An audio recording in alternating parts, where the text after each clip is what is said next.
एक प्रार्थना करना चाहता हूं। आप जहां हैं वहीं अपने स्थान पर बैठे रह करके ही, खड़े होने की जरूरत नहीं है, बैठकर ही 22 तारीख को जिन परिवारजनों को हमने खोया है,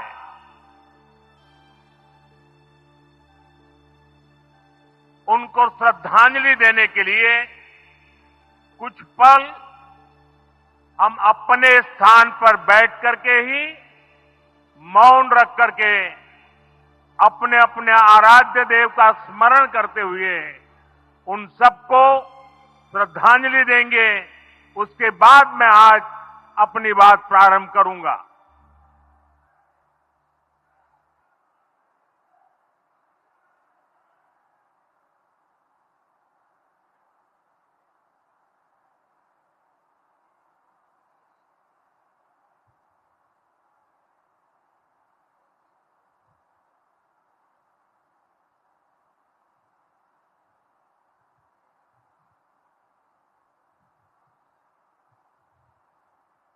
ओम शांति शांति शांति।